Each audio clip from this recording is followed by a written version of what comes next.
पटना के सरायगंज मोहल्ले की गलियां दिन में साधारण लगती थीं, लेकिन शाम होते ही उनका रंग बदल जाता था। कहीं सब्जी की दुकानें, कहीं चाय की केतली की सीटी, कहीं बच्चों का शोर, कहीं बुजुर्गों की हंसी। लेकिन इन सब के बीच एक गली थी जहां हर शाम एक ही चीज लोगों को खींच लाती थी, देसी मटन की खुशबू। गली के कोने पर एक पुराना सा ठेला था। ठेले के पीछे खड़ा होता था एक पतला दुबला आदमी। नाम था उसका लल्लन मियां। चेहरे पर थकान, आंखों में उम्मीद और हाथों में स्वाद। सुबह का समय था। लल्लन अपने छोटे से कमरे में बैठा था। सामने पुराने बोरसी पर चाय उबल रही थी। कमरा छोटा था, दीवारें टूटी फूटी, लेकिन एक कोने में साफ सुथरी रखी मसालों की डिबियां उसकी दुनिया थीं।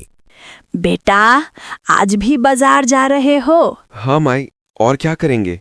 ठेला नहीं लगाऊंगा तो चूल्हा कैसे चलेगा? तेरे अब्बा होते तो तुझे इस हाल में नहीं देखते। वही तो तुझे देसी मटन बनाना सिखाए थे। हाँ माई, वही तो याद करके ठेला लगाता हूँ। उनका हाथ नहीं, उनका स्वाद अभी भी साथ है। चाय खत्म करके लल्लन झोला उठाता है, वो माँ के पैर छूता है। दुआ करो माई, आज अच्छा दिन निकले। ऊपर वाला तुझे कामयाब करे बेटा। किसी का हक मत मारना, किसी के साथ बुरा मत करना। लल्लन सरायगंज के मुख्य बाजार की तरफ चलता है।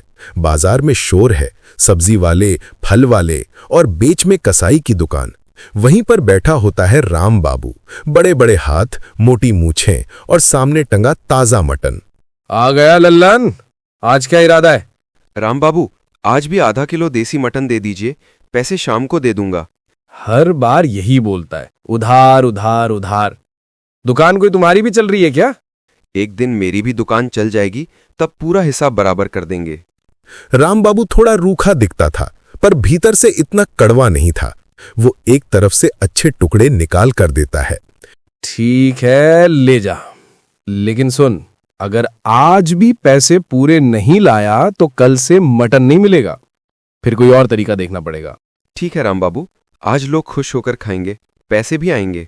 मटन लेकर लल्लन अपनी गली की तरफ लौटता है। रास्ते में दूसरे ठेले वाले भी उसे देखते हैं।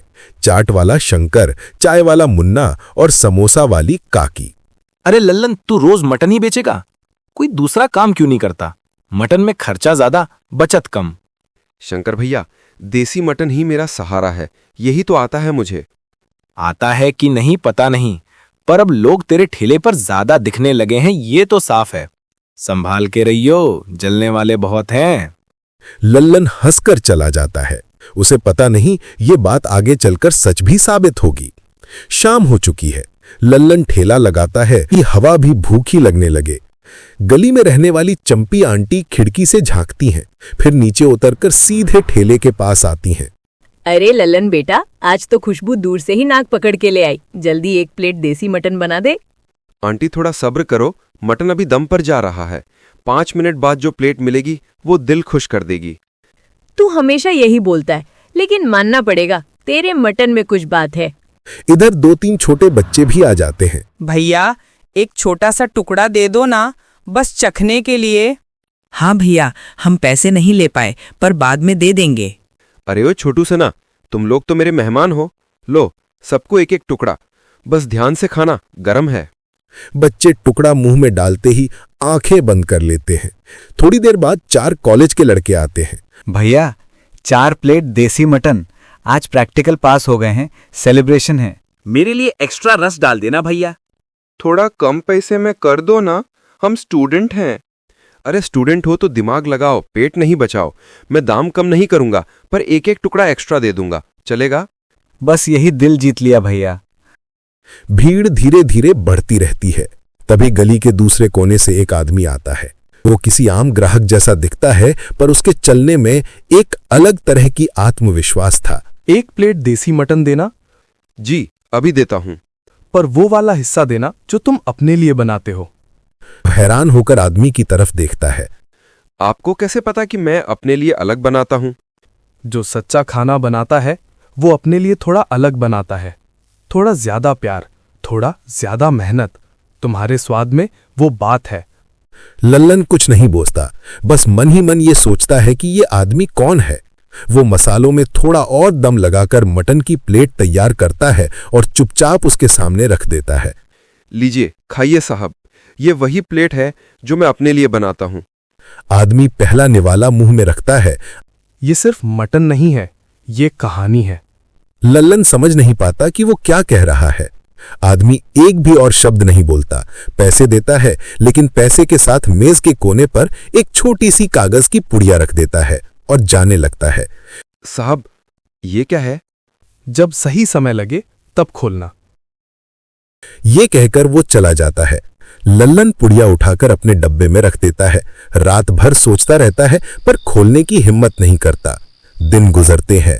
धीरे धीरे लल्लन के ठेले पर भीड़ बढ़ने लगती है। पहले जो लोग बस सूंघ कर निकल जाते थे, अब रुक कर खाते हैं। चंपी आंटी हर दूसरे दिन 2 प्लेट लेने लगी हैं। कॉलेज के लड़के अपने दोस्तों को भी साथ लाने लगे हैं। लेकिन जहां भीड़ होती है, वहां जलन भी होती है। ठेले से थोड़ी दूरी पर बैठा चाट वाला शंकर, ये लल्लन का मटन अब हमारे धंधे पर भारी पड़ रहा है। पहले जो मेरे चाट खाने आते थे, अब मटन खाने चले जाते हैं। एक रात वो चाय वाले मुन्ना से कहता है, मुन्ना, समझ ले, एक दिन ये मटन वाला हमारी रोजी पर लात मार देगा। कुछ करना पड़ेगा। क्या करेगा? उसका स्वाद अच्छा है, लोग खुद आते हैं। स्वाद अच्छा हो तो भी दुनिया में टांग खींचने वाले बहुत हैं, देखता जा। इधर एक शाम वही रहस्यमय आदमी फिर आते हैं। इस बार ठेले के सामने भीड़ ज्यादा है, पर वो आराम से लाइन में नहीं लगते, एक तरफ खड़े होकर देखते रहते हैं।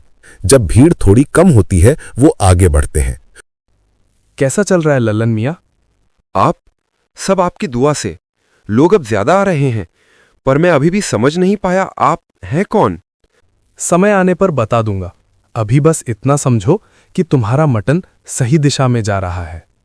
उस दिन भी वो आदमी प्लेट खाता है, मुस्कुराता है और चला जाता है। लल्लन के मन में सवाल और बढ़ते जाते हैं। एक दिन शहर से एक नई लड़की गली में आती है। ये लल्लन का देसी मटन कहाँ मिलता है? सोशल मीडिया पर बहुत नाम सुना है। उधर भैया का ठेला है, चलिए हम दिखाते हैं। वो ठेले के पास आकर खड़ी होती है। नमस्ते, आप लल्लन मियाँ हैं?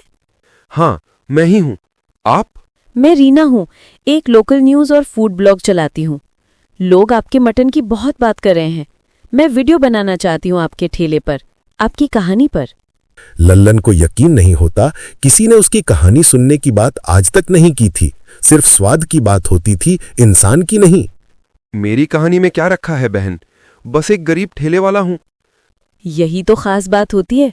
गरीब होकर भी अगर ठेला चमक रहा है तो उसमें कुछ है। चलिए शुरू करते हैं, कैमरा ऑन है। रीना वीडियो बनाती है, लल्लन से सवाल पूछती है। कुछ दिन बाद रीना का वीडियो इंटरनेट पर वायरल हो जाता है।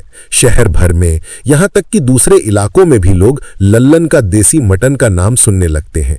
भीड़ अब पहले से दोगुनी हो गई है। जहां पहले 10 लोग आते थे, अब 20 आने लगे हैं। पर जितनी भीड़ बढ़ती है, उतना ही जलन भी। एक रात शंकर, चाट वाला, अपने 2-3 साथियों के साथ बैठकर योजना बना रहा था। अब बहुत हो गया।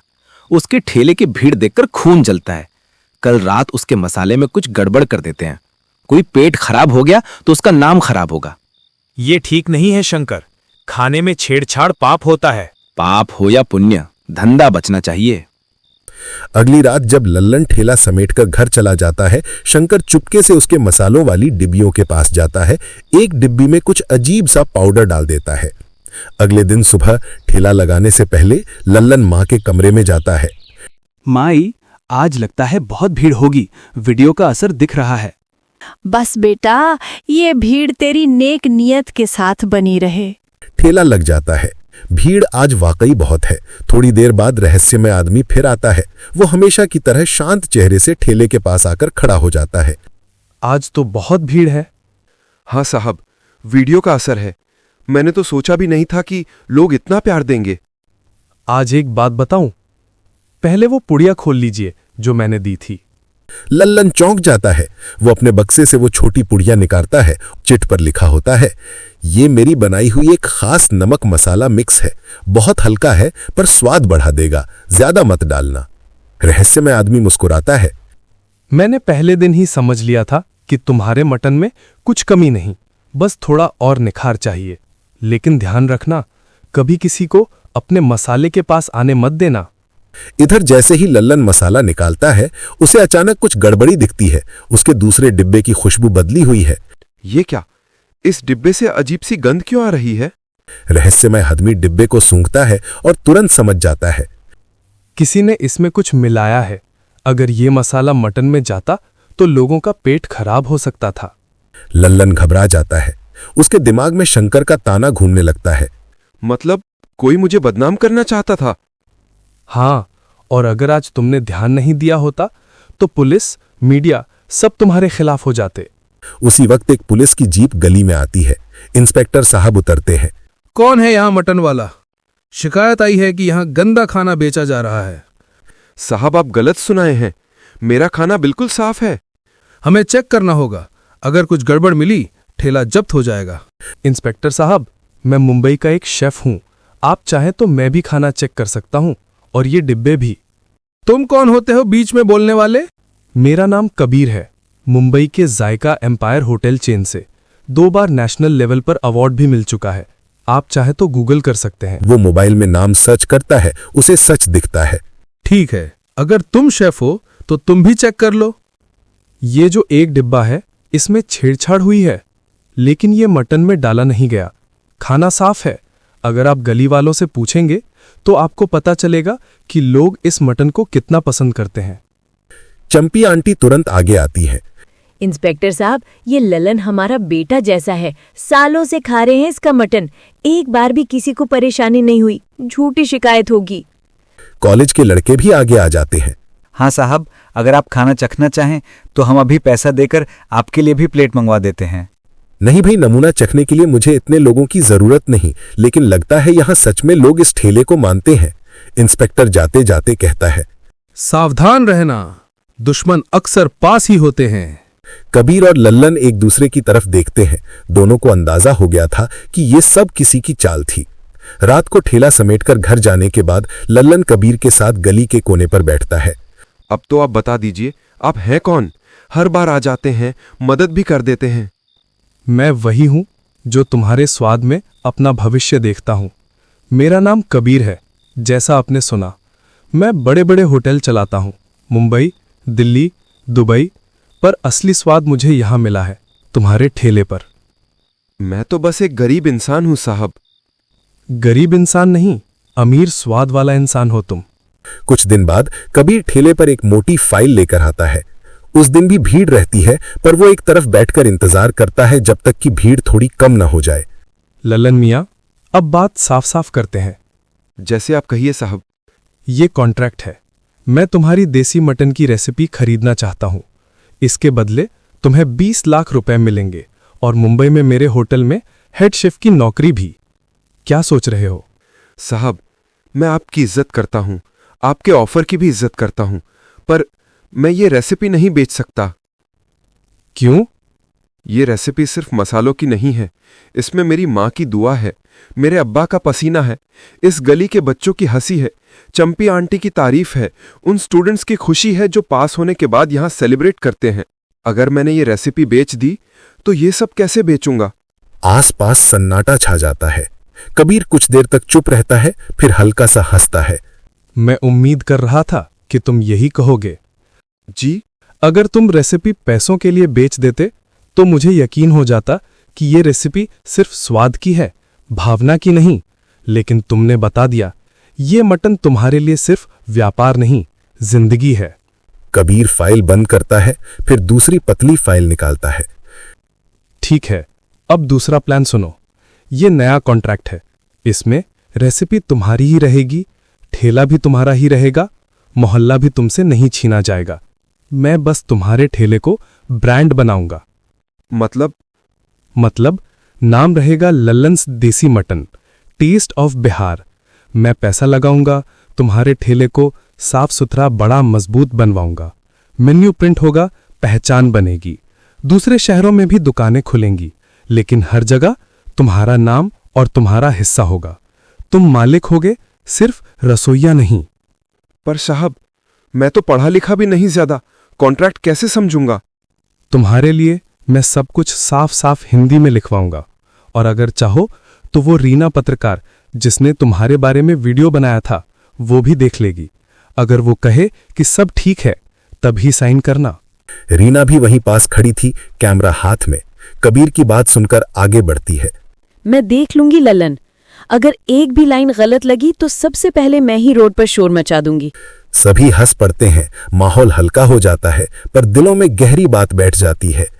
कुछ हफ्तों बाद सरायगंज की वही गली, वही जगह, बस अब ठेला थोड़ा बड़ा, थोड़ा साफ, ऊपर एक नई चमकती नेम प्लेट पर लिखा होता है लल्लन्स देसी मटन, द स्वाद ऑफ बिहार।